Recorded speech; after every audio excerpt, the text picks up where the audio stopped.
Sud Radio 7 Excellent, Judith Belair. Vous est présenté par l'École nationale des fleuristes. Mettez du sens et de la couleur dans votre vie. Devenez fleuriste. Chers auditeurs, bonsoir, bonsoir. C'est excellent. Sa terre vue du ciel à une époque où les drones n'existaient pas est entrée dans notre inconscient collectif. Évidemment, il ne s'est pas arrêté là. Yann Arthus Bertrand nous revient ce soir avec de multiples et riches projets à la rencontre des Français, par exemple, avec son studio photo mobile qu'il promène sur tout notre territoire, mais aussi avec son film Vivant, tout juste passé sur France Télé. Il y a aussi une exposition à la rencontre du vivant qui a lieu en ce moment, sans oublier Legacy, livre pour lequel je l'ai reçu ici et qui est devenu un film, ou son excellent Woman qui donne la parole aux femmes du monde entier. Vous l'aurez compris, chers auditeurs, avec lui on ne s'ennuie jamais, que de beaux projets. Yann Arthus Bertrand, vous allez nous raconter tout ça et plus encore, on l'espère. Bonsoir et bienvenue. Merci. Si je vous fais rire, tout va bien. Pour le plus. Plus encore. Vous l'avez certainement vu sur vos petits écrans au courant des années 2010, et pas que d'ailleurs, puisqu'elle a également œuvré sur nos ondes radiophoniques. Virginie de Closade est écrivaine et metteur en scène dans sa nouvelle vie, et elle aime les projets qui comptent, qui ont du sens.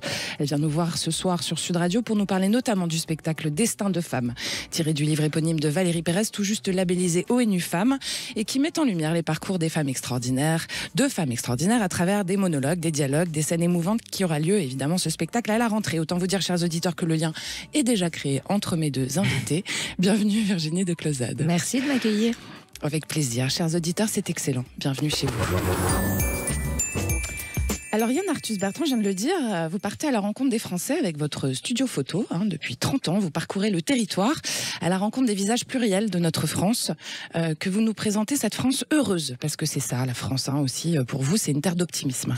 C'est un travail que j'ai commencé il y a 30 ans pour le journal L'Express, j'ai fait le journal entier. Oui. Et j'ai gardé cette envie de photographier les Français. On avait très longtemps travaillé au salon de l'agriculture, toujours sur la même base, sur le même fond, je suis un peu enfermé là-dedans. Et il n'y a pas longtemps, je décidais vraiment d'essayer de faire un livre, un gros travail de fond. Qu'est-ce que c'est que d'être français aujourd'hui? En fin de compte, c'est mettre des visages sur les chiffres de l'INSEE. Voilà. Mon travail avec Hervé Lebrun, qui est un très grand démographe. Oui. Et c'est un travail que j'adore faire. Je suis à Cherbourg. Vous y êtes mardi, mercredi. Voilà, dès demain. Je serai à Arles. Je suis à travers toute la France. Je vais tous les redire à la fin de l'émission. Tout le monde peut venir s'inscrire, essayer de s'inscrire. On vient en famille, on vient avec les gens qu'on aime. Et alors on s'inscrit sur le site internet, c'est yabstudio.fr, c'est ça? Oui, on peut m'envoyer un mail sur yann2 @ykab.fr ou alors le site, je ne sais pas s'il est encore ouvert, c'est Studio Yab. Enfin, c'est plus simple, c'est de m'envoyer un mail sur yann2 @ykab.fr. Et vous photographiez tout le monde en fait, les gens qui ont envie, jusqu'à ce que vous puissiez plus. Et je leur donne une photo à chacun. Il faut aussi des métiers, voilà, les groupes, les chorales, les pompiers, les infirmières. Et je pense que c'est on essaye, j'aime montrer des gens qui sont heureux, ils sont contents d'être là et moi je suis content de les photographier, donc il se passe toujours quelque chose. Et sur le studio, c'est un grand bordel. Tout le monde est là, tout le monde attend, tout le monde se parle, les gens se reconnaissent. Et il faut dire qu'on remplit très vite. À Cherbourg, je crois qu'on a rempli en 1 heure. On avait 300 demandes déjà pour se faire photographier. D'accord.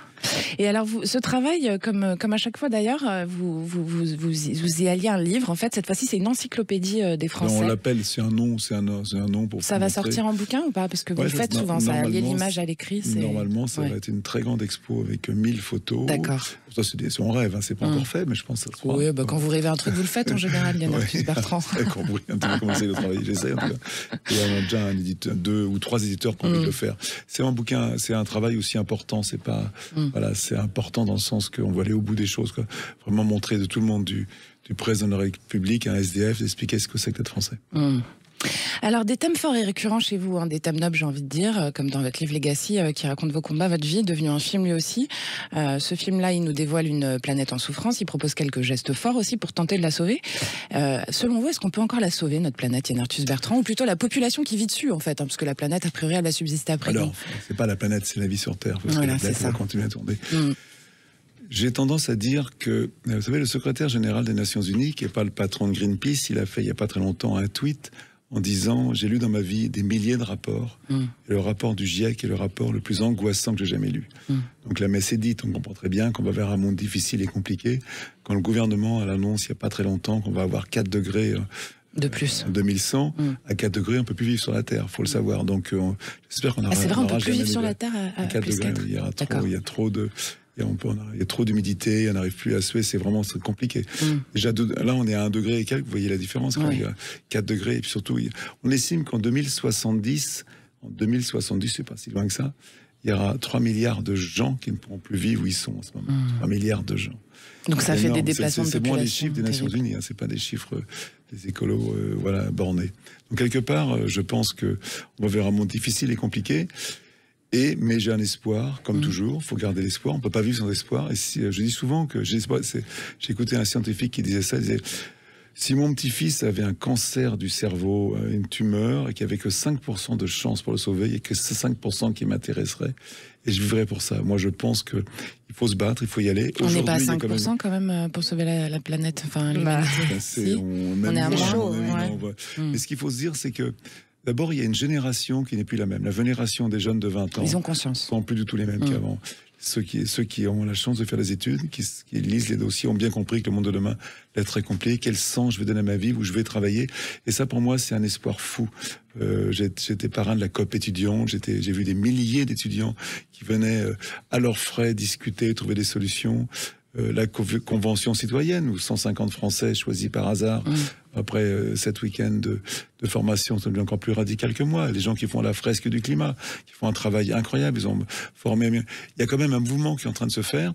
C'est de loin pas assez. Il y a quand même une énorme indifférence à ce qui se passe, énorme, faut reconnaître.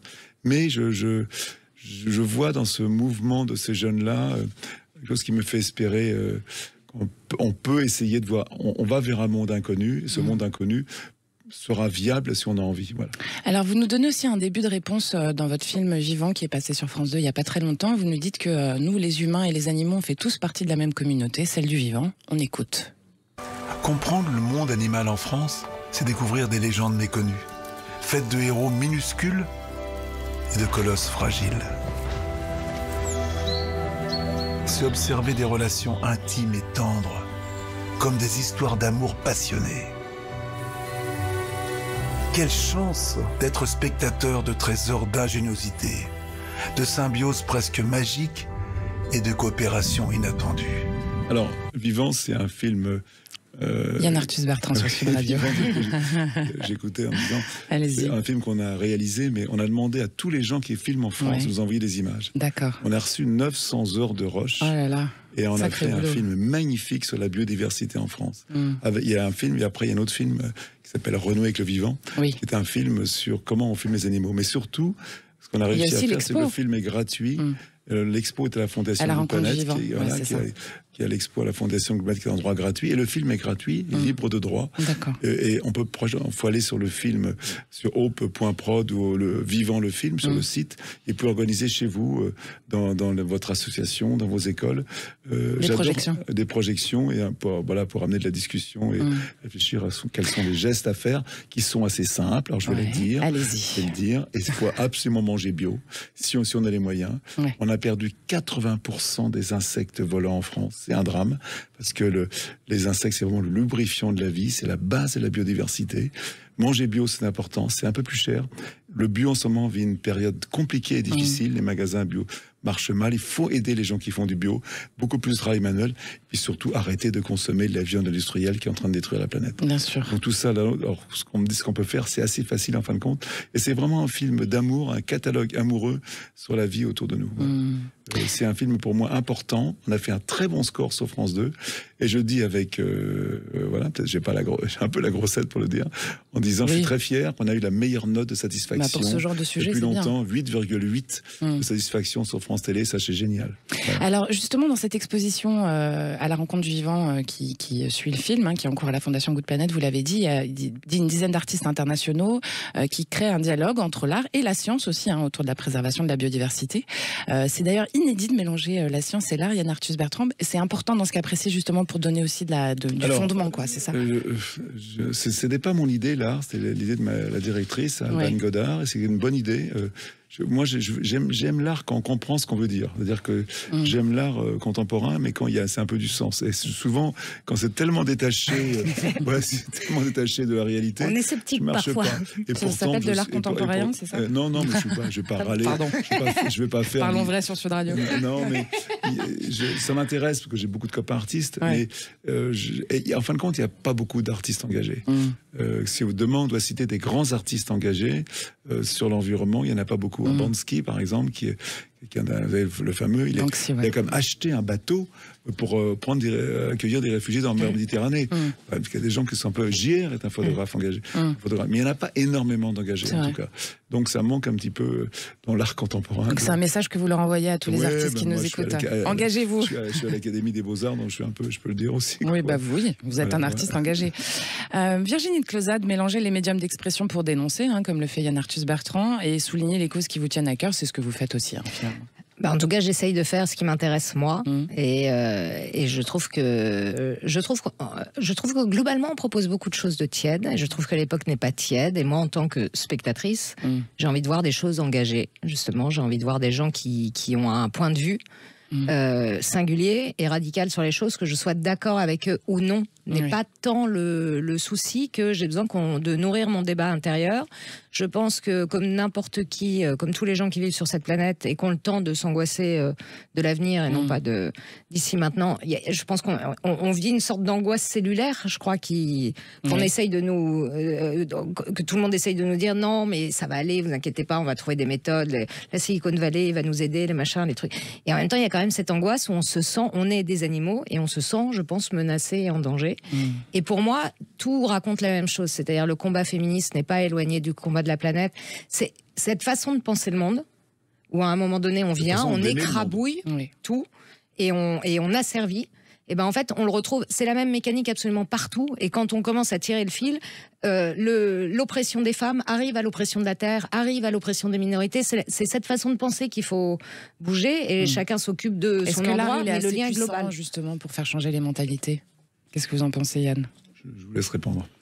Virginie Closade. Chacun doit faire sa part à son endroit, donc les artistes doivent parler, dénoncer, expliquer, donner des ouvertures aussi, les ingénieurs doivent ingénierer pour que ça fonctionne, chacun doit faire sa part. Moi je pense qu'on a tous un rôle à jouer, qu'on soit architecte, boulanger, chauffeur de taxi, artiste, on a tous la mission, le devoir d'améliorer le monde autour de nous. Dans cet excellent sur Sud Radio ce soir, vous aurez bien compris, chers auditeurs, que c'est le chantre de l'écologie par l'amour, Yann Arthus Bertrand qui vous parle, et la metteur en scène et écrivaine engagée pour les femmes, Virginie de Closade. A tout de suite, surtout restez avec nous, à tout de suite.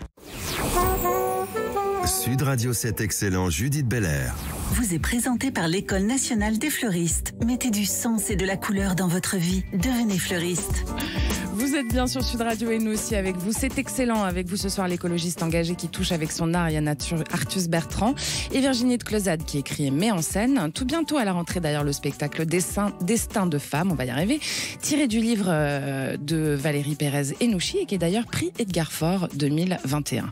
Alors Virginie de Closade, tout d'abord, pourquoi est-ce que vous avez eu envie de participer à ce projet Destin de femme, tout bêtement ?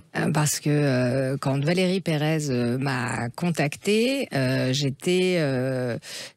découvert son livre, j'ai découvert la femme et je me suis interrogée parce que je me suis demandé si il y en a beaucoup en ce moment de paroles des femmes, notamment sur les scènes, donc je me suis demandé ce qu'on pouvait apporter en plus.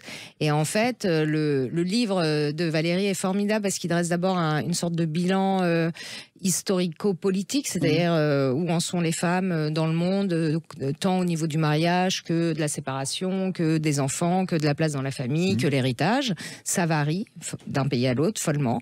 Et puis ensuite, il y a les témoignages des femmes. Et ce qu'il y a de très surprenant dans ces témoignages, c'est que donc elle a recueilli les paroles de ces femmes sur 10 ans.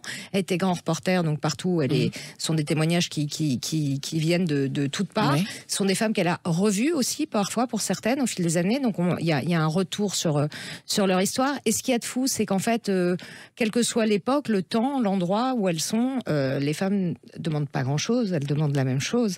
C'est de pouvoir exister, d'être et de ne pas être sans cesse amputées. Alors évidemment, il y a des endroits où elles le sont beaucoup plus qu'ailleurs. Ça c'est clair. Mais en vérité, c'est ça qui est fou, c'est que si je vous donne pas l'endroit, si je vous donne pas les lieux, en vérité, chaque histoire peut se passer absolument partout. C'est une erreur intellectuelle que de se réfugier derrière le fait qu'il y a des pays où c'est pire. C'est pas juste. Est-ce que vous pensez qu'on peut comparer l'Afghanistan à Paris oui, non, c'est pas ça. C'est que aider les femmes en Afghanistan, c'est déjà... on est des Françaises, nous. On a un devoir de par le monde. La France a un devoir de par le monde. Victor Hugo l'expliquait très bien. La France, c'est pas juste un pays. C'est une certaine idée du vivre ensemble et de la liberté. C'est pour ça que c'est un pays un peu plus grand que nous.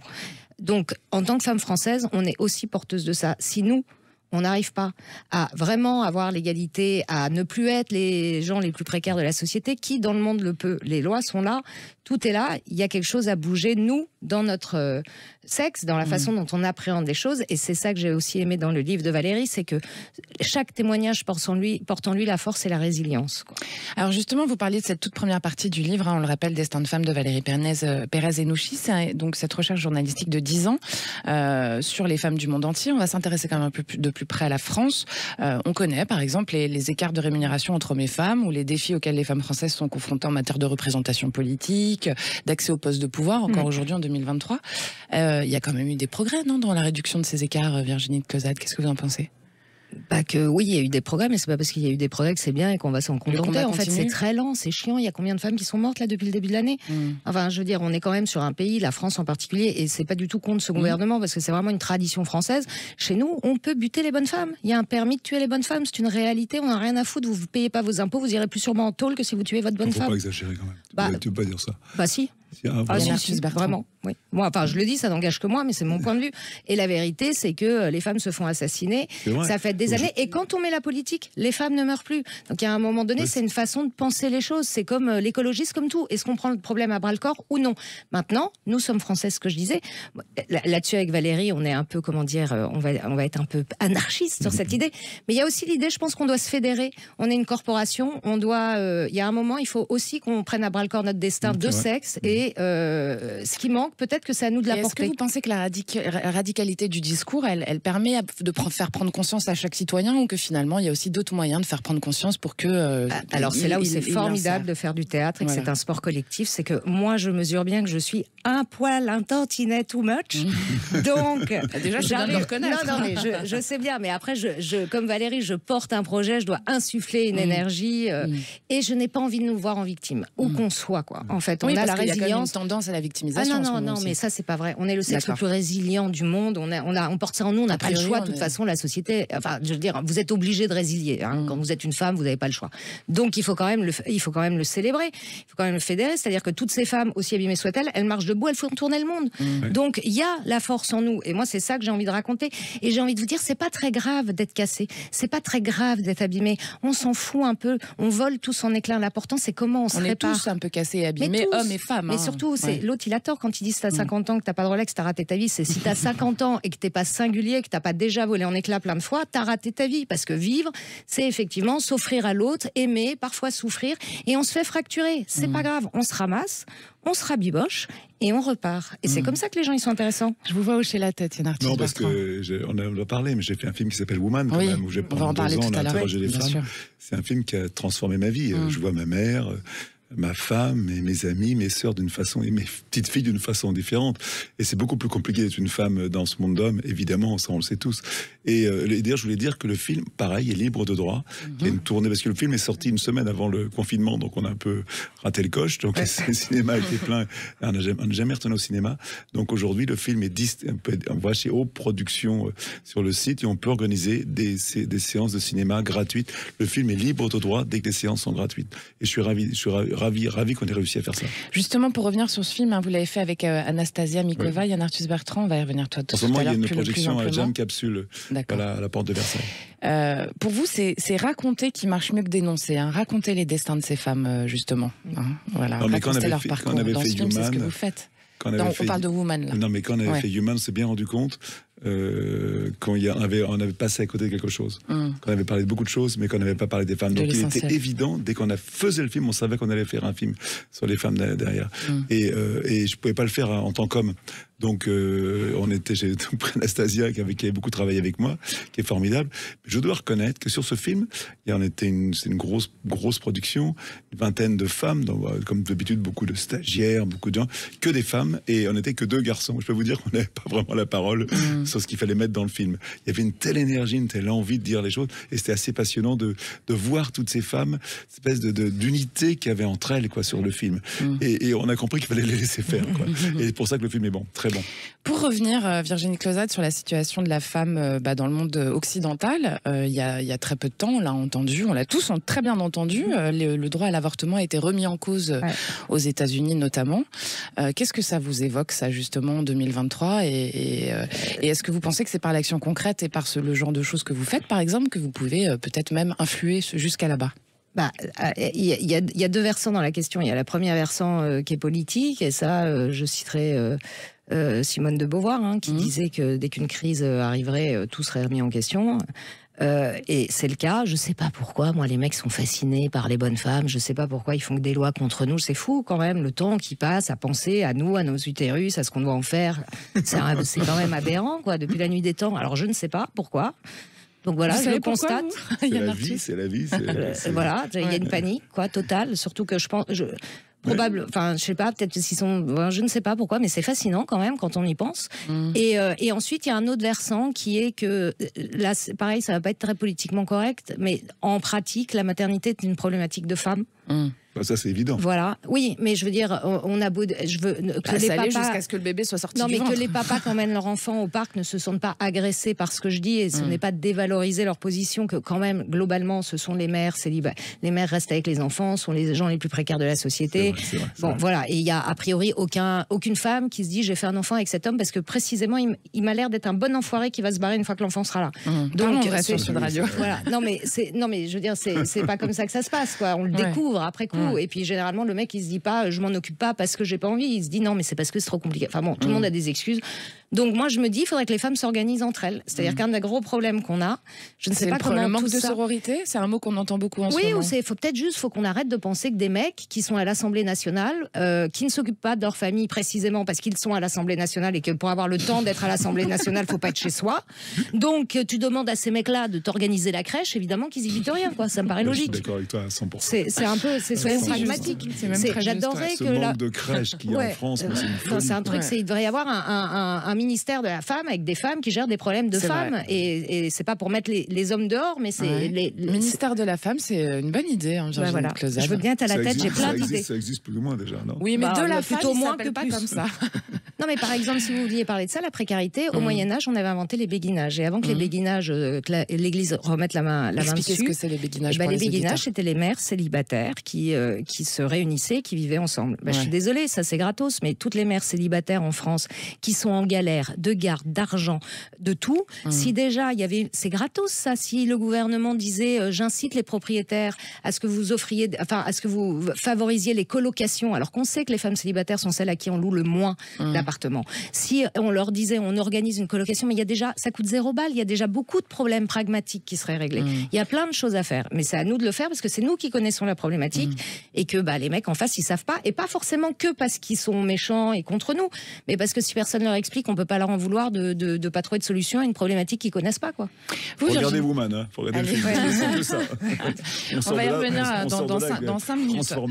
Vous, Virginie Closade, d'ailleurs, tout comme l'ONG Business Professional Women France, qui est partenaire de Destin de Femmes, vous pensez qu'en fait qu'il faut lutter par action concrète, et il faut aller dans le concret, quoi. Par action concrète, et c'est exactement aussi ce qui m'a ravi sur ce projet, c'est d'un coup c'est pas une femme qui est venue me trouver, il y avait Valérie qui arrivait avec toutes ces femmes derrière elle qui témoignaient, et derrière Valérie il y avait effectivement BPW qui était là, mais donc d'un coup j'ai eu un groupe de femmes qui est rentré dans ma vie, et ça c'est toujours, moi je trouve, c'est personnel, mais je trouve qu'on se porte bien les unes les autres, et généralement comme on est toutes un peu insécures à un moment pour se vendre, c'est là où la sororité, je trouve, est importante, et qu'il faut bien choisir les regards auxquels on s'asservit, nous femmes, il faut bien les choisir parce qu'il faut des regards qui portent. On est toujours obligé d'être asservi à un regard, mais il faut choisir des regards qui vous regardent avec amour et qui vous portent, quoi. Qu'est-ce que ça veut dire asservi? On a toujours besoin du regard de quelqu'un. Bien évidemment. Toujours. Toujours. Alors, il tous les humains, c'est pas que les femmes. Ouais. Alors, dans un monde parfait, quand on est très bien dans sa peau, le regard qu'on a sur soi suffit, mais ça, c'est ponctuel dans une vie. Le reste du temps, il y a des gens sur qui il faut s'accrocher, et c'est là où il faut bien choisir les regards qui nous portent. C'est excellent ce soir, avec de l'écologie, de l'amour et la lutte pour le droit des femmes. On vous revient avec l'artiste écolo Yann Arthus Bertrand et l'écrivaine mais metteur en scène engagé, clairement, Virginie de Closade. Restez avec nous sur Sud Radio, à tout de suite. Sud Radio 7 Excellent, Judith Belair. Vous est présenté par l'École nationale des fleuristes. Mettez du sens et de la couleur dans votre vie. Devenez fleuriste. Sur Sud Radio, la radio du Parlons Vrai, vous êtes au bon endroit. C'est excellent jusqu'à presque 20h avec le chantre de l'écologie et des causes qui lui semblent justes, Yann Arthus Bertrand, et la metteur en scène et écrivaine engagée pour les femmes, Virginie de Closade.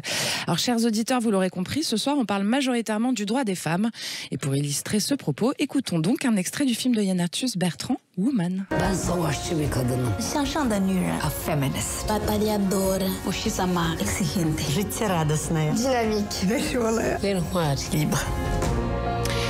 Woman, le film de Yann Arthus Bertrand et de Anastasia Mikova sur Sud Radio. Alors pour les auditeurs, je traduis quand même. Ces femmes nous disent « Je suis une femme guerrière, une avant-gardiste, une féministe, une battante, sans peur, exigeante, qui aime la vie, dynamique, joyeuse, héroïque, libre. » Moi, ça me fait des frissons quand je vous lis ça. Mais le film donne des frissons.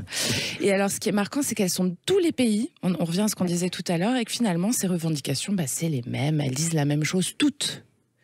En tout cas, dans le regard et dans l'intention et dans l'émotion aussi. Il y a ce qui est formidable, c'est que la parole a été libérée, je pense, par les réseaux sociaux. Je ne sais pas ce qui s'est passé. Nous, je me souviens quand on projetait Human, et à la fin, on disait on prépare un film sur les femmes. S'il y a des gens qui ont envie d'un film, venez nous voir. Et à la fin du film, il y avait 30% de la salle qui venait nous voir. Les femmes avaient envie de parler. On n'a pas tout ça chez les hommes. Et le nombre de femmes qui nous ont dit ce que je vous ai dit, je l'ai jamais dit à personne. Vous savez, les interviews d'Human, c'est un peu un huis clos. C'est dans le noir. Il y a une caméra, une lampe. Vous asseyez derrière. Il y a quelqu'un qui vous interroge. Il y a beaucoup d'empathie. L'empathie est très importante. Il y a une fille qui m'a dit il n'y a pas longtemps, elle m'a dit tu arrives là-bas, on te dit une interview qui va dire 1 heure, attention. Et puis elle voit que sur la table, il y a un paquet de Kleenex et un verre d'eau. Elle me dit, bon, d'accord, j'ai compris comme ça va être difficile. Et c'est vrai qu'on a eu des... Et ce qui est très, très frustrant, c'est quand tu fais un film comme ça, que tu as 2000 interviews, que tu dois couper, il y a des gens qui ont des choses incroyables que tu n'arrives pas à mettre. Et donc, dans ce qu'on a à la porte de Versailles, on a réussi à les mettre, mais je rêverais un jour, et que ce soit Human ou Woman, moi j'aurais fait un film de 10 heures. Parce que les femmes te disent des choses, mais qui te transpercent le cœur. Et j'ai vraiment regretté qu'on n'a pas pu mettre tout le monde. Mais on a une chance inouïe de faire ce métier, ce métier d'aller chercher, d'aller creuser, de chercher ces mots. Et moi, je dis toujours, j'ai 77 ans, mais j'ai vraiment l'impression de ne pas vieillir, mais de grandir, d'être meilleur. Ces gens te rendent meilleur, te rendent un peu moins con. Je sais qu'il y a du chemin à faire. Voilà. C'est vous qui l'aurez dit, ça. Je dis avec justesse. En fait, ce film, c'est un regard d'homme. Vous le disiez tout à l'heure, vous avez été... non, des femmes.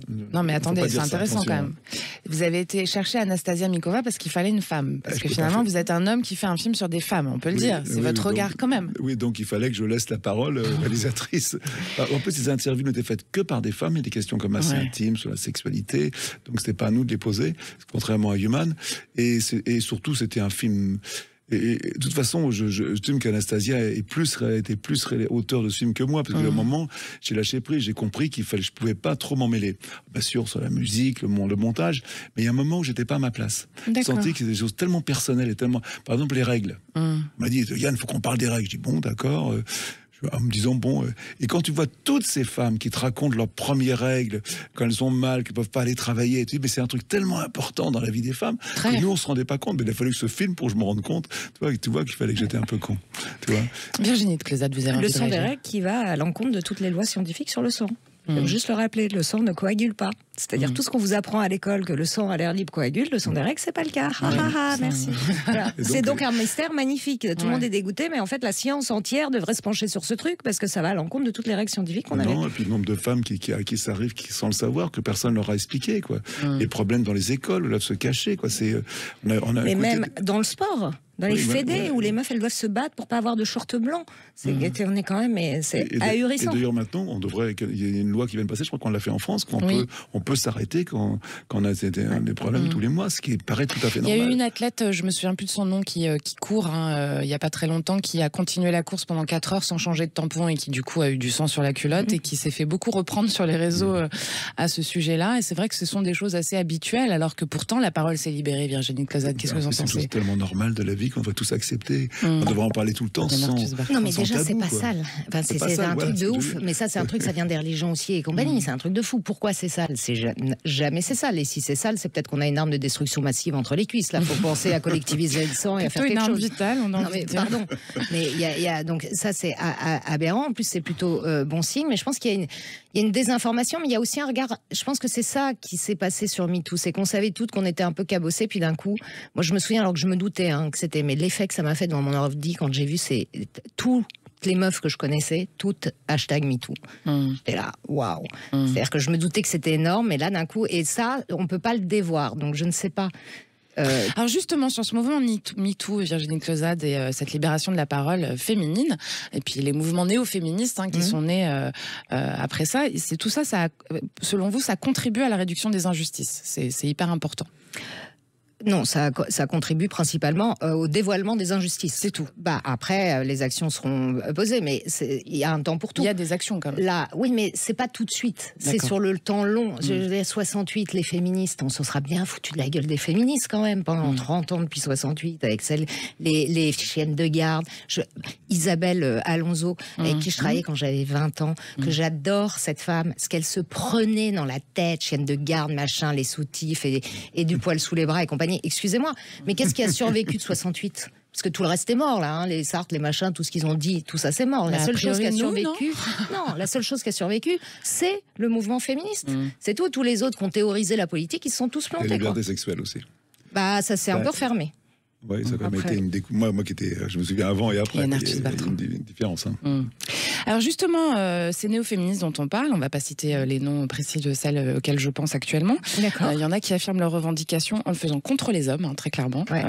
Et comment est-ce qu'on peut faire progresser une société en opposant les genres? Est-ce que ce n'est pas un peu un non-sens quand même, à un moment donné? Virginie Closet.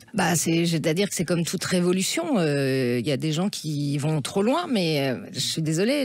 En fait, qu'il y ait un espace. Moi, ça m'a intéressé Alice Coffin quand elle a sorti son livre là, qui était un titre hyper provoque, genre Un monde sans les hommes. Moi, je peux vous en sortir de la littérature sur les femmes au fil des siècles, avec des trucs et des gens qu'on cite en référence encore maintenant. C'est juste, dit le mec, il est pas cérébré en fait. C'est juste, tu prends. C'était d'autres époques aussi. Non, c'est pas d'autres époques, ça date, c'est pas vrai. Dès le XVIe siècle, il y a une femme qui écrit. Non, mais dès le XVIe siècle, il y a La Cité des Dames qui est déjà tout le féminisme est dedans et la fille, elle pense exact comme Woman. Elle pense exactement pareil au XVIe siècle. Aujourd'hui, elle dit la même chose avec un français plus vieux, mais c'est tout. Sinon, c'est la même chose.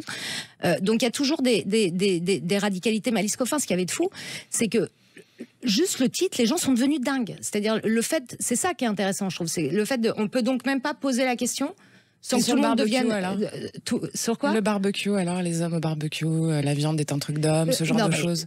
Tout ça, oui, mais c'est de la provocation pure, on est d'accord. Oui, est-ce que vous pensez que ça sert la cause? C'est ça ma question. Parce que de la provoque, il y en a tous les coups. Et le fait de libérer un espace où on se dit, en fait, là, on peut même pas toucher tellement ça devient ouf, ça fait.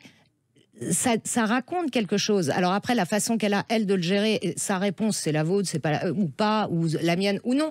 Mais en fait, il y a toute forme de radicalité, et malheureusement, dans les révolutions, il y a toujours des abus. Il faut passer par la radicalité. On ne sait pas faire tiède, on doit d'abord tester, on doit d'abord amener le débat trop loin, mais pardon, il y a aussi des choses aberrantes de ce qu'on entend dans l'autre côté. Enfin, c'est-à-dire qu'il y a un discours féministe radical qui s'est levé, mais il y a aussi un discours réac qui s'est réveillé en face. On entend des absurdités. Mais la question, est-ce que c'est pas parce que justement le discours féministe est extrêmement engagé et un peu trop provoquant que ça excite la partie d'en face qui, elle... Mais attendez, pardon, mais avec ce qu'on a à vivre, en fait... Je me fais l'avocat du diable. C'est pas à moi de dire aux hommes...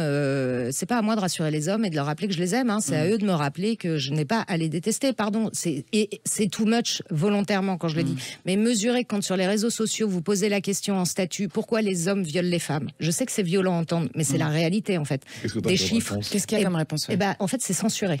La question ne passe pas. Elle est censurée, elle est reportée, elle est censurée. Vous ne pouvez pas écrire ça. Donc on est quand même sur un tracas, parce que c'est la réalité, c'est pas pourquoi les femmes se font violer. C'est ok. Et puis l'autre versant de la question, c'est pourquoi les hommes violent les femmes. Et c'est une question intéressante qui mérite d'être posée. Bah pour l'instant, tout le monde est agressé en disant oui, mais pas moi. Mais ça peut. Femme au volant, mort au tournant, j'ai entendu ça toute ma vie, je conduis pas, je me suis pas sentie concernée, calmons-nous quoi. Est-ce que finalement lier les gens, les communautés, réapprendre à aimer un petit peu comme nous dit Yann Arthus Bertrand, ce qui nous entoure aussi, les animaux, les hommes, les femmes, tout ce qui existe sur cette terre, est-ce que c'est pas ça la solution aussi? C'est réapprendre à créer le lien quoi. Moi on me traite de grande nuche quand je dis ça. Oui. Moi, je suis persuadé mais c'est la vérité. Qu'on s'aime pas assez. Quand tu vois... Moi on a filmé pour le film qu'on est en train de faire qui s'appelle France, une histoire d'amour, encore le même mot, les mouvements d'extinction rébellion, où les gens bloquent les routes. Ces jeunes qui bloquent les routes, qui sont désespérés, avoir 20 ans aujourd'hui, c'est comme pas avoir 20 ans à mon époque, avoir 20 ans aujourd'hui, il y a quand même quelque chose, qu'est-ce qu'on va faire dans ta vie, quel métier je vais faire, le sens de ma vie. Quand ces jeunes se collent les mains sur la route et bloquent la circulation, les gens deviennent fous, une violence. J'ai été étonné, il y a personne qui est capable de dire, mais vous avez raison, on va vous aider, on va attendre. Et les gens, tu les mets au plein soleil dans la bagnole bloquée, ils deviennent fous. Et les gens, mais foutez-moi ces petits merdeux à l'eau, je me souviens sur le pont de Neuilly, j'étais scandalisé comme cette violence qu'on a en nous, qui sort d'un seul coup parce qu'on va arriver en retard, 2 heures en retard au rendez-vous avec sa belle-mère. Et cette violence, c'est une fois qu'il faut canaliser, il faut qu'on apprenne à regarder le monde d'une façon différente. Alors peut-être qu'en vieillissant, j'ai compris, parce que même dans mon écologie, moi j'essaye de parler à tout le monde. On parlait tout à l'heure de ce qu'on veut faire avant les Jeux Olympiques, mais je pense que c'est ridicule que Patrick Pouyanné Total ne puisse pas discuter avec les gens d'Extinction Rébellion. Que Monsanto ne puisse pas parler. Alors c'est bien sûr... Bon, là c'est un peu extrême. Que Monsanto, que puisse discuter avec les écoles les plus radicales, les antipesticides, comme moi d'ailleurs. Pourquoi voilà.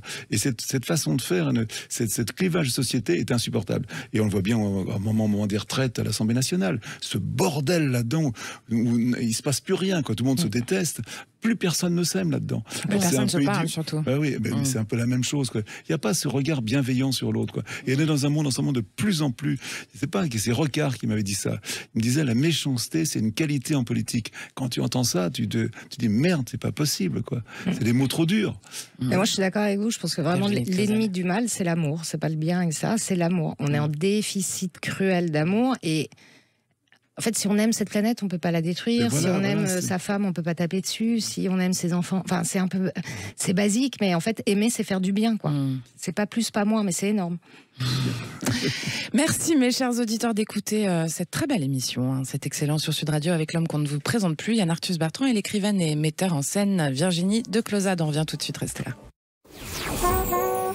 Sud Radio 7 excellent, Judith Belair. Vous est présenté par l'École nationale des fleuristes. Mettez du sens et de la couleur dans votre vie. Devenez fleuriste. C'est excellent, c'est bientôt la fin de votre émission. Oui, les fleuristes, on les aime beaucoup sur Sud Radio. C'est bientôt donc la fin de votre émission autour de l'excellence française et de ses esprits polyformes. Ce soir, pour encore un petit quart d'heure, même pas, je suis en compagnie de l'artiste aux multiples supports d'engagement Yann Arthus Bertrand et la femme qui s'engage pour les siennes, Virginie Closade. Alors, chers invités, on va parler un peu de vous quand même, l'un et l'autre. Virginie Closade, on va commencer par vous. Vous avez arrêté la télé et la radio à peu près vers 2013, je crois. C'est ça. Vous avez bossé notamment avec Arthur. Enfin, on vous a beaucoup vu à la télé à un moment donné. Oui. Qu'est-ce qui vous a poussé à embrasser votre transition des médias vers l'écriture, la mise en scène, etc. Qu'est-ce qui vous a déclenché? Alors, moi, j'écris depuis toujours. Donc, j'ai toujours écrit. Quand j'étais animatrice, j'ai commencé à sortir mes premiers livres. Et ensuite, j'ai animé la première saison de The Voice. Et moi, j'ai été très malheureuse durant cette animation. Pourquoi? Parce que ça me correspondait pas, parce que ça me correspondait plus. En fait, j'avais grandi sans m'en rendre compte, et d'un coup, je pensais retrouver quelque chose que j'allais adorer. J'étais plus en phase, et donc la dernière émission a fait 9 millions de téléspectateurs. Et je me suis dit, franchement, c'est un beau final, quoi. Ouais, tu vois, t'es malheureuse, c'est des places qui sont chères. Enfin, il faut être là quand on est content d'y être. Donc, c'est vrai que c'est des places qui sont chères. Ouais. Donc, je me suis dit... C'est toi qui as décidé. Ah oui, c'est vraiment, j'aurais dit. Enfin, là. Comment ils l'ont pris d'ailleurs? Ils n'ont pas compris, non? Franchement, ils s'en foutaient, parce que concrètement, Nikos comptait sur The Voice. Après, la co-animatrice, j'étais mignonne et je vendais du SMS et c'était très sympathique. J'étais ravie de le faire, mais je veux dire, l'émission, c'était un grand vide. D'un coup, ils ont trouvé assez rapidement quelqu'un pour m'emplacer. De colonne vertébrale, si on vous écoute, c'est un peu ça qu'on entend. Bah non, mais c'est-à-dire que je l'avais fait, j'avais 2 enfants, sans doute l'âge des 30 ans, puis d'un coup, c'est vraiment ça, je me suis embusquée moi-même. C'est-à-dire, il y a des grands moments où on se dit, j'aimais ça, j'étais ravie, j'ai adoré faire de la télé, j'ai adoré les plateaux de télé fin de France Télé, les grosses lumières, le make-up, je faisais du contouring avant Kim Kardashian, je suis hyper fière. Donc j'ai adoré ça. C'est pour redessiner tout le visage. Une technique de maquillage qui est... Là, t'es pas du tout maquillée, là. Non, non, j'ai fait 10 ans. Non, j'ai plus de maquillage. Filmé à la radio, bah oui, non, mais ça, c'est l'ambiguïté. Bah, du coup, vous avez la version brute, quoi. Est-ce qu'il y a des domaines spécifiques que vous aimeriez explorer, à part l'écriture, la mise en scène et tout, dans le futur? Il y a des trucs créatifs moi, je suis concernante, je suis vouée à être une première fois constante, j'adore ça. Donc moi, globalement, vous m'appelez avec un truc que j'ai pas déjà fait, vous allez y aller. Je suis votre femme, je vais y aller. Et il y a un truc en particulier qui vous donne envie ou pas? Bah là, la mise en scène. Ouais. Évidemment, je vais continuer. J'ai plusieurs textes prêts. Enfin, en plus de celui-là, j'essaye de monter. Je fais de la prod aussi beaucoup. Ça, c'est ma base de la prod. Donc, on a des films en devenir. Okay. Et du coup, je pense que un jour, je ne sais pas quand encore, mais je pense que, à mon avis, la suite logique, ce serait de réaliser un film. Voilà. D'accord, de la mise en scène à la réalisation, oui, c'est assez logique en fait. Donc je fais beaucoup de photos. Bon, je ne peux pas en parler devant Yann Arthus Bertrand parce que c'est ridicule. Vous allez être obligé de vous montrer le truc après. Du coup, tout ça, ça aurait une sorte de logique. Yann Arthus Bertrand, comment vous êtes tombé dans la potion magique photographie, réalisation et tout ça? Approchez-vous du micro. Comment je suis tombé là-dedans? C'est une longue histoire. Hein. Allez-y. Quand j'avais 20 ans, je suis tombé amoureux de la mère de mon meilleur ami, qui avait 46 ans, j'en avais 20. J'ai vécu une histoire amoureuse de folie. C'était pas facile à cette époque-là. C'est pas quand on voit le président et sa femme, ça paraît normal. Aujourd'hui, à cette époque-là, c'était vraiment quelque chose de très compliqué. Et j'étais fou. Elle habitait l'Allier. Je faisais du cinéma, j'étais acteur, tu vois. Donc j'ai fait un film avec Michel Morgan, je sais pas si t'imagines. Oui.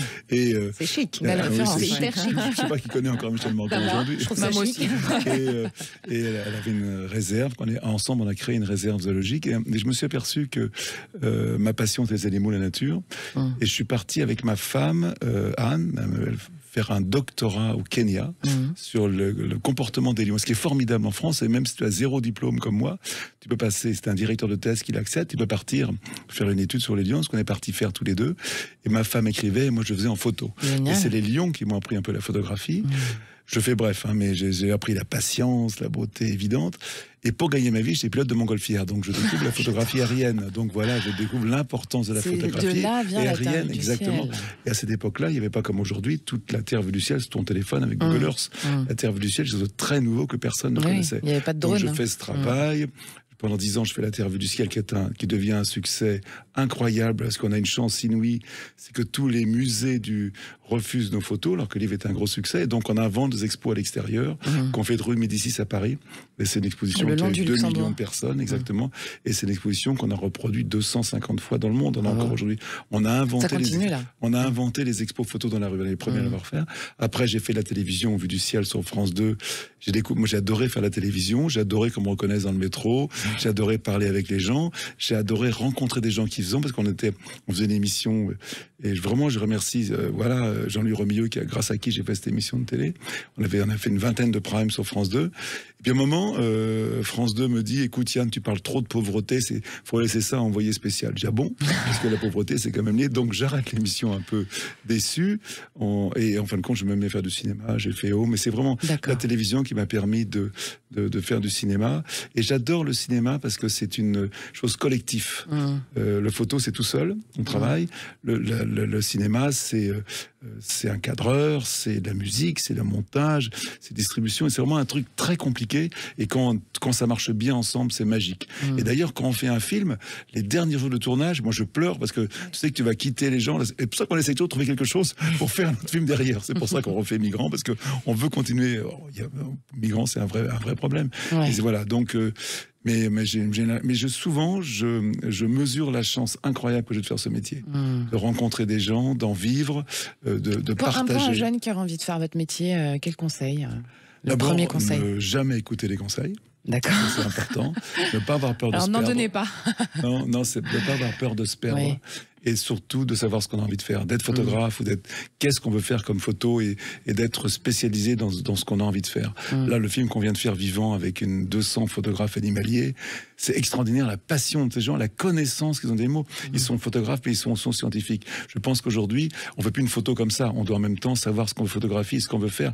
Et c'est surtout journaliste, en gros.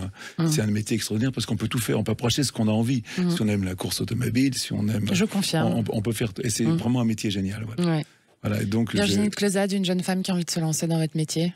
Les pièges à éviter, le conseil à donner. Les conseils peut-être. Moi, je pense qu'il faut être désinvolte. Désinvolte. Désinvolte. Tu n'as pas l'air d'être très désinvolte. Quand même. Pourquoi désinvolte? Parce que je trouve qu'il faut... Là, en plus, sur les fiches, je trouve ça très compliqué. Je trouve qu'il faut savoir se vendre, s'utiliser, il faut gérer. Qu'est-ce que tu veux dire par désinvolte? Parce que... je pense qu'il faut être comme... alors, où je vais reprendre... je vais faire la... Oui, mais un peu... avoir la distance qu'il faut, quoi. C'est-à-dire, faut rester cool, ce qui est très dur, donc un peu désinvolte. Mais et je pense qu'il faut se dégager un maximum de tout ce qui est des réseaux sociaux. Je prends pour preuve Timothée Chalamet, toutes les grosses stars américaines là, que tout le monde adore, ils n'ont plus de réseaux sociaux, où c'est complètement verrouillé, quoi. Je pense que c'est la vraie différence qui petit à petit va se faire entre les gens de télé-réalité et les artistes, c'est que les pages ne vont plus servir à raconter son quotidien, mais à vraiment vendre ce qu'il y a à vendre, ou alors, effectivement, à raconter son quotidien, et c'est un vrai métier, quoi. Ouais, moi, j'ajouterais dans les faux conseils, c'est le sens qu'on veut donner à sa vie. C'est parce que la vie, elle a aucun sens. C'est toi qui décides qu'est-ce que tu vas faire de ta vie. Et c'est une chance incroyable que nous, on a en France. Il n'y a pas beaucoup de pays qui l'ont. Il faut s'engager. Profiter complètement. Et je pense qu'agir rend heureux. Le bonheur, il va être là. Qu'est-ce que tu vas faire? À quoi va servir ta vie? Est-ce que tu vas être utile? Est-ce que tu vas faire du bien? Et surtout, on fait des métiers, c'est exactement ce que vous disiez, on fait des métiers qui ça peut pas être métro boulot dodo, c'est des métiers qui embarquent une vie. Donc, à un moment donné, ça demande de l'investissement, et qu'il y a de l'investissement bien plus grand que juste 8 heures de travail. Et donc, il faut s'investir et suivre les rencontres. Et en fait, les parcours s'écrivent comme ça. Et ça sera le mot de la fin, même si je vous aurais bien écouté pendant encore très longtemps. On a 15 secondes pour se quitter, chers auditeurs. Merci à tous les deux, Virginie de Closade, Yann Arthus Bertrand. C'était une très belle émission. Merci les copains d'être là au rendez-vous, tous les dimanches à 19h sur Sud Radio. Le studio de photo d'Yann Arthus Bertrand, il est à partir de demain à Cherbourg jusqu'au lundi, mardi, mercredi. La première semaine de juillet. Voilà, Arles, ensuite à Arras de la Sens. Ensuite, vous avez Céret aussi, sur le parking des Marronniers en juillet. Dans le sud, mais aussi à Paris, dans le studio Avenue du Maine, 3 jours au mois de juin et tout le mois de septembre. Voilà. Et alors, le spectacle Destin de femme tiré du livre de Valérie Pérez-Enouchi est mis en scène par Virginie de Closade, ici présente. C'est tout bientôt à la rentrée. On ne manquera pas de vous communiquer date et lieu, chers auditeurs. Merci à Quentin Cabanis qui réalise pour vous aujourd'hui. Sud Radio, ses équipes. Vous pouvez retrouver toutes vos émissions, c'est excellent, sur le site, la chaîne YouTube de Sud Radio 10h et les réseaux sociaux. À dimanche prochain. Bisous les copains, c'était excellent.